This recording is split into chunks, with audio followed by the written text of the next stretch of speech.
David is locked away at a notorious LA jail awaiting trial, what exactly is his life like? Is he in danger? How does he adjust to this new reality? Does his celebrity status affect anything? We have new reporting on the details of his life behind bars, and we are bringing on a prison expert to tell us what may be happening inside those walls. From the moment he wakes up to the last check of the night, we're going to talk about it right now.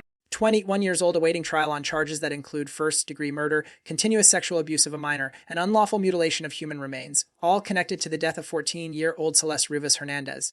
That's the case. But today we're not talking about the courtroom. What is David's life behind bars right now? What is it like for him?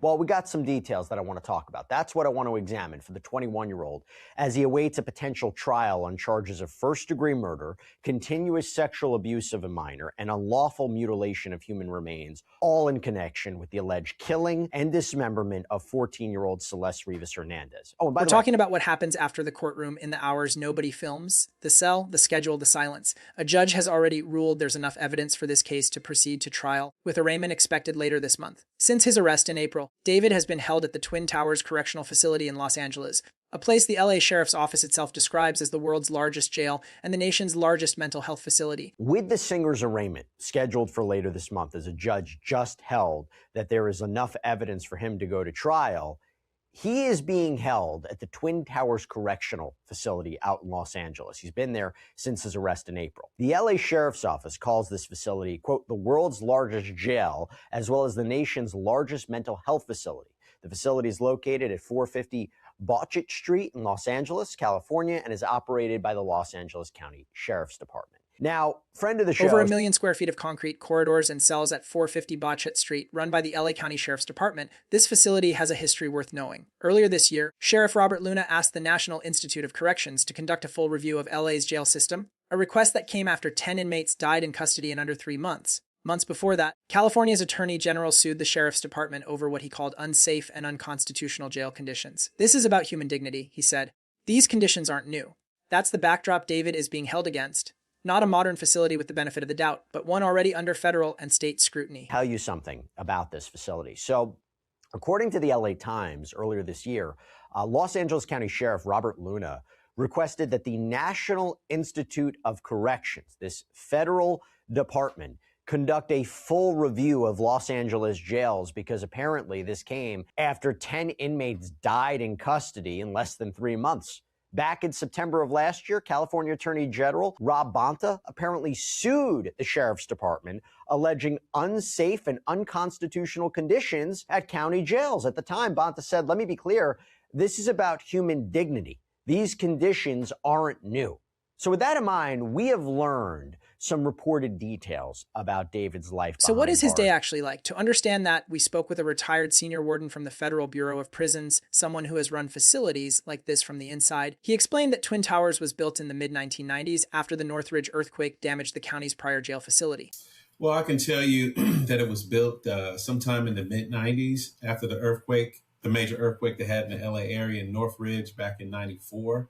The prior facility had some damage there in Los Angeles County. So they built this facility to accommodate, I believe it's about 1,100,000 something, a little over 1 million square feet of space.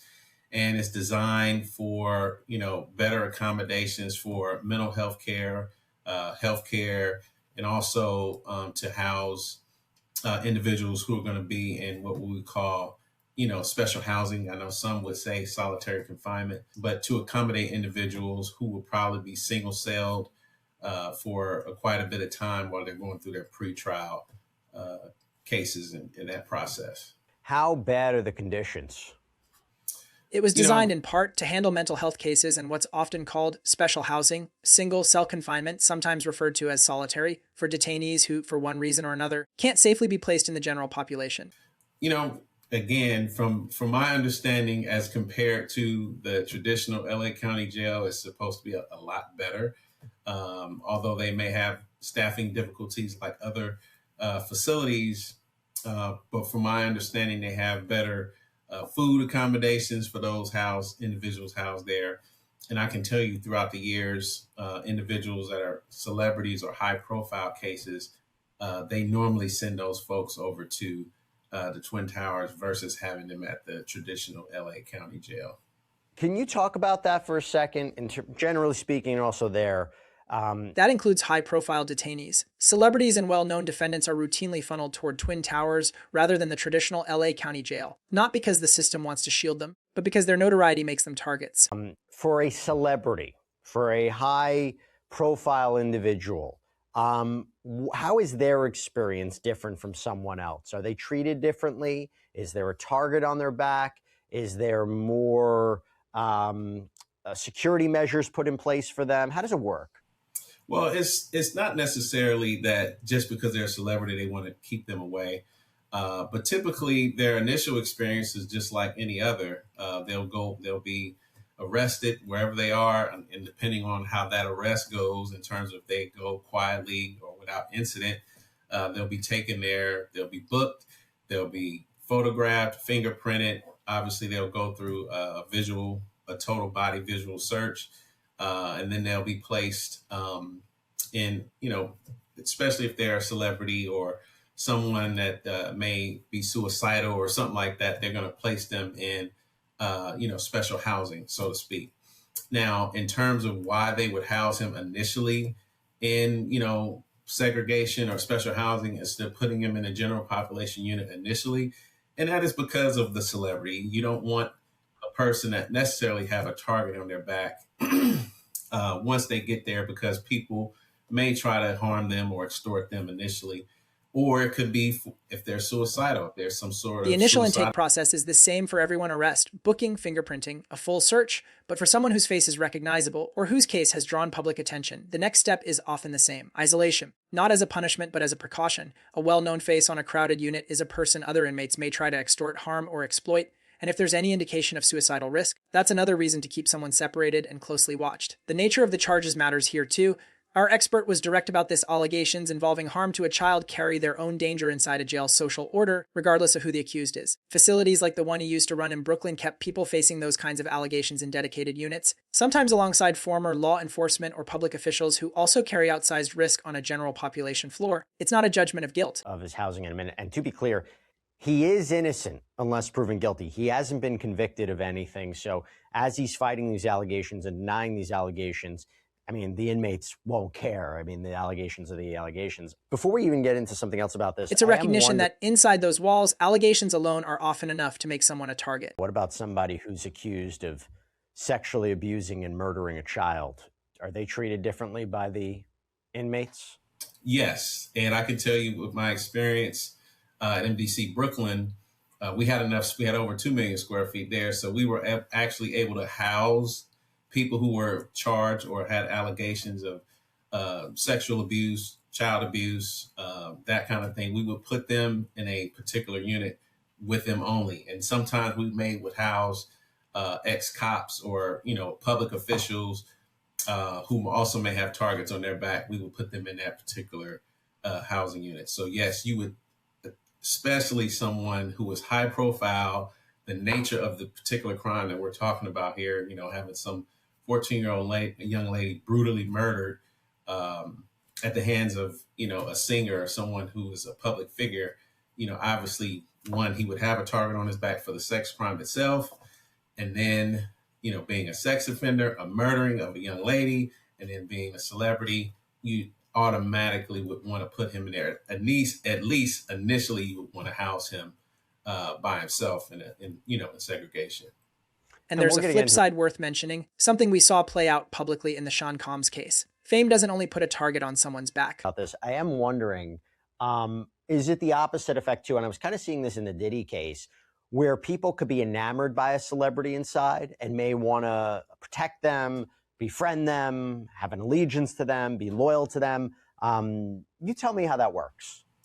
Well, everything is about leverage. And when you're talking about being confined in a space, whether it's a housing unit, whether it's a cell, individuals who are locked behind bars, especially those who we call indigent, people that don't have a lot of funds or who don't have influence or power, what they're trying to do is get leverage. And any person is kind of like, you go into a schoolyard, the new kid is going to get picked on, a new kid is going to get tested, right?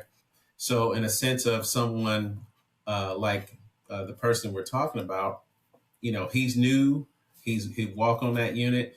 And of course, people are going to try to figure him out. And again, is there something that they can get from him, whether it's money, whether it's access to legal assistance?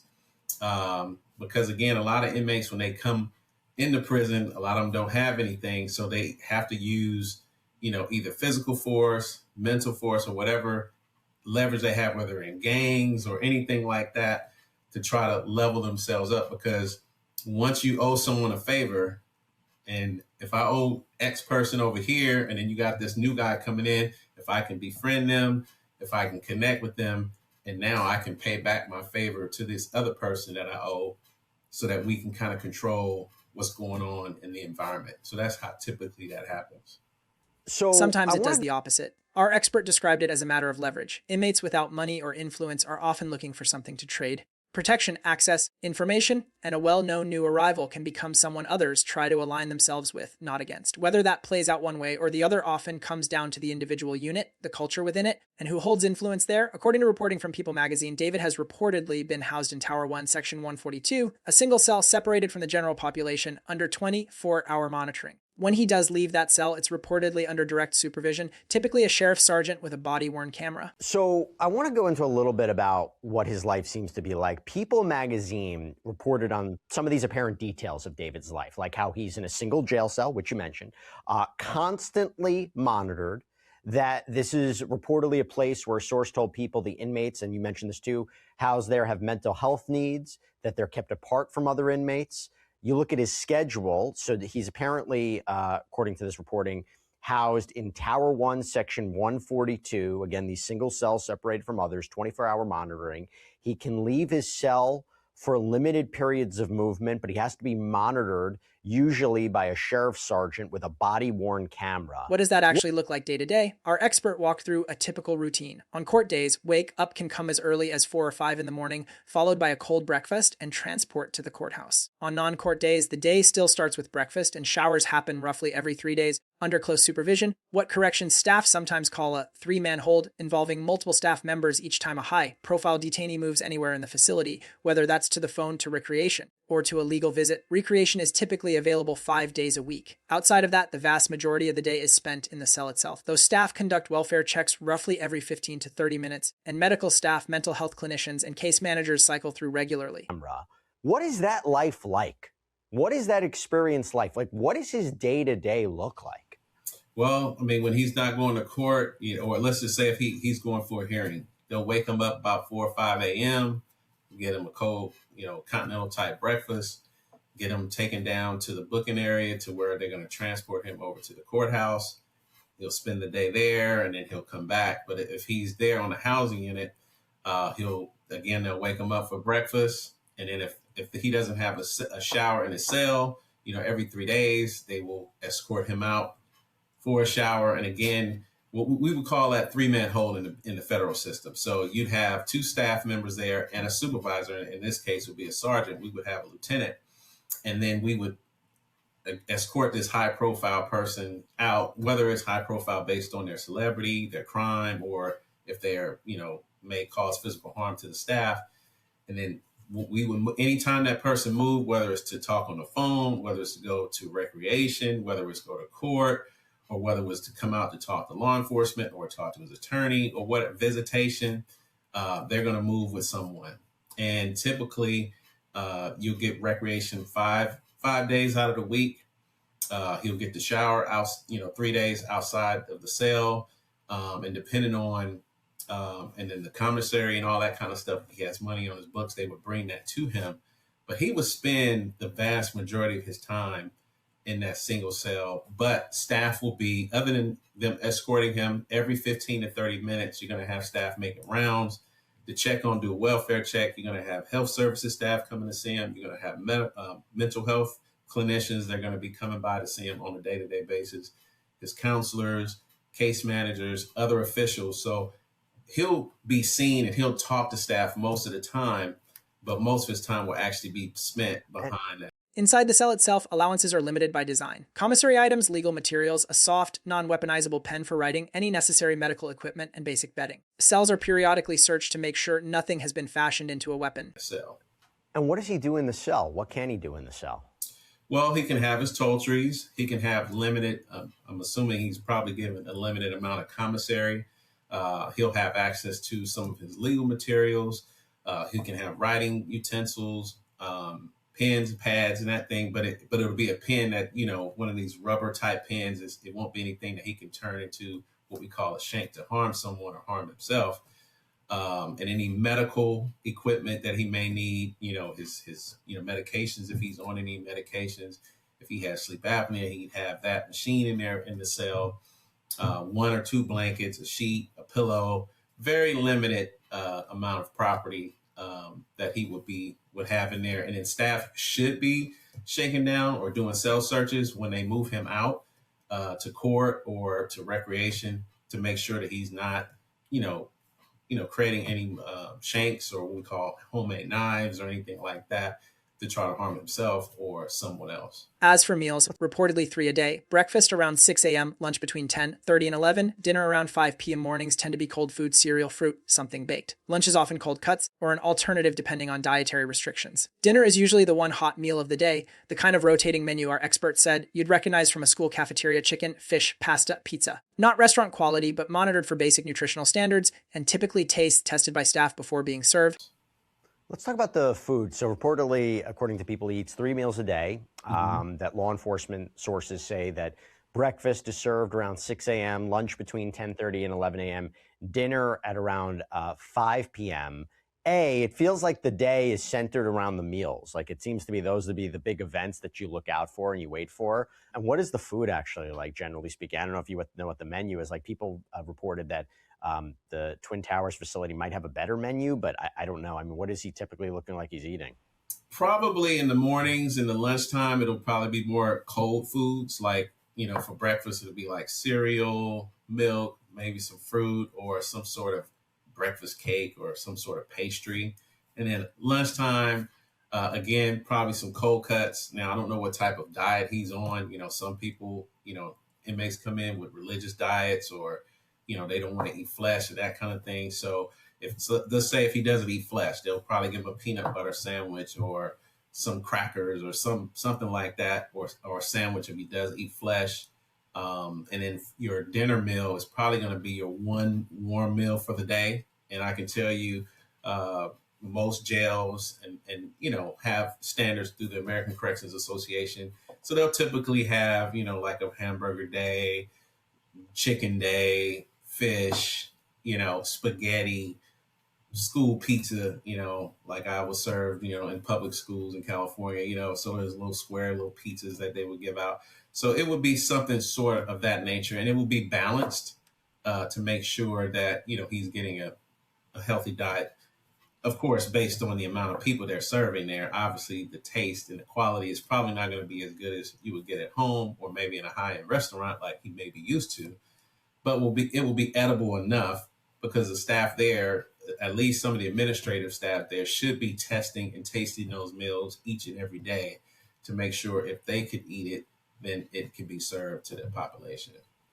Then there's the psychological dimension. Our expert noted that David, by all reporting, has no prior arrest record, grew up in a 2-parent household, and has been described as introverted, someone who reportedly began writing music privately before his career took off. That background, he said, doesn't predict how someone handles isolation, but it's part of the picture clinical staff are working with. Solitary confinement takes a toll regardless of who a person is, and given the severity of the charges, our expert said it would be standard for mental health staff to be monitoring him closely for any signs of distress. How does someone mental adjust to this new reality? He's a celebrity, he's young too, and all of a sudden, he's arrested, he's taken to this facility.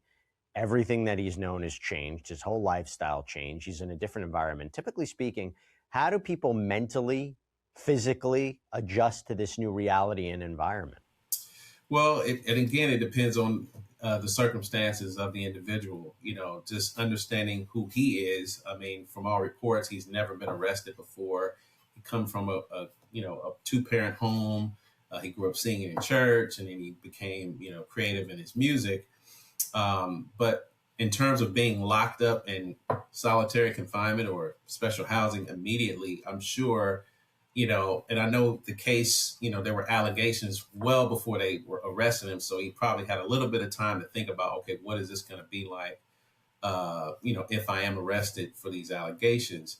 So I'm almost certain that the medical and the mental clinical staff are spending a lot of time with him to make sure if he is having a difficult time adjusting to being in solitary confinement. And then the charges that he's facing as well are very heavy. So I would think that, any signs of, suicidal ideation or self-harm or harming others will be taken very seriously, because it don't take very long to be behind a cell, for one, even if the door opens every hour or every other hour during the day. I'm sure it's taken a very strong mental toll on him after the last several months that he's been incarcerated. Notably, reporting indicates David has had no disciplinary infractions and has been cooperative throughout the preliminary process, something our expert attributed partly to temperament and partly, he suspected, to legal counsel advising him that any behavioral issues now could resurface later, particularly at sentencing if he's convicted or enters a plea. One more detail stood out despite reported family support. David reportedly has not had any in-person visits since his arrest. Our expert said that kind of prolonged isolation from personal relationships often does wear on people over time, even when someone appears outwardly composed. I thought this was notable. Apparently, he has no infractions, no issues. You couple that with reports he's been cooperative during the preliminary process. What does that tell you? Well, just doing a little additional background information on him. Apparently, he's sort of been reported as an introvert, someone who would be creative in his sister's closet, I would believe. I hope I'm saying this correctly, where he'd be writing his songs and different things of that nature. So I'm not surprised by hearing that he is very calm, collected, isn't causing any problems or concerns for staff. But I also would like to say, I'm sure his legal team is probably telling him to lean in to being calm, collected, because the last thing you want is reports of being, misbehaving, disrespecting staff, assaulting staff, or anything like that, or making waves. And also find it interesting that I've been hearing that his family is supporting him, but he hasn't had any visits, any in-person visits since he's been incarcerated. So I'm not sure exactly what to read into that. But no visitors. That's what's being reported. Right. And over time, to have that human connection, especially for the people who love you, even though these allegations are out there, I know that's going to be something that's very important as he goes through this process. So I think time will tell, especially if he does not if he continues to not get any family visits and have any connections with those who love him and those who he loved the most. Eventually, I believe that will take a toll on his behavior. But I'm sure, like I said, I'm sure his legal team are probably telling him, look, you need to stay cool, you need to stay calm and follow the rules, because while we're going through this process, the last thing you want, you're already facing serious charges. The last thing you need is for this information to be brought into the courtroom, especially if he is found guilty or if he takes a plea deal, because obviously he'll be sentenced at some point if these allegations are found to be true. And if we also asked whether court appearances offer any break in the routine, whether hearings, however serious, function as a kind of relief from the monotony of a single cell. Our expert said that's often the case. Even a short, supervised ride to the courthouse can represent a rare change of scenery for someone who spends nearly all day within four walls. I want to go back to something that you mentioned, him going to court for the preliminary hearing. Does that help inmates break up the monotony of the day-to-day? And the way I looked at it recently, I was thinking about Brian Kohberger, who has been convicted, right? And he pled guilty. Now he's trying to withdraw the guilty plea, try to fight this, try to get a new trial.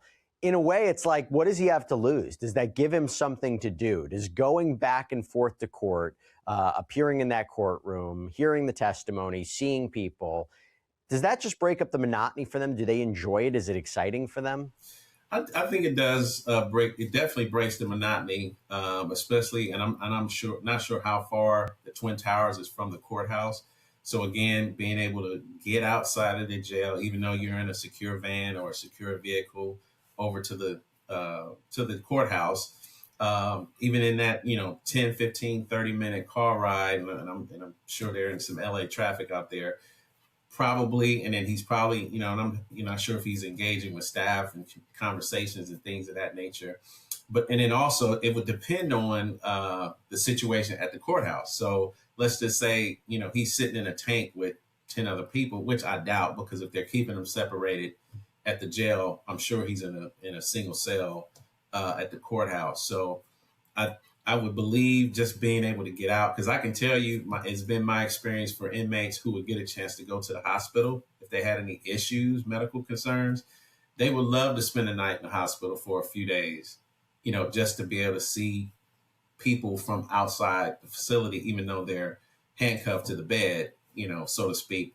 But it just gives them a chance to just get away from the environment just for a short period of time. To be clear, David has not been convicted of anything. These charges are allegations he is contesting, and the legal process is ongoing. What we've laid out here isn't a verdict on guilt. It's a picture based on expert insight and available reporting of what pretrial detention looks like for someone facing this level of public scrutiny inside one of the country's largest and most closely watched jail systems. That's where things stand as this case moves toward trial. We'll continue following it as it develops. Okay. Wow, it's fascinating to hear this. He's innocent unless proven guilty, but this is his reality as of right now until he goes to trial and sorts this out. So, Dr. Dwayne Hendricks, again, thank you for coming on. Thank you for giving us some perspective. Really appreciate it.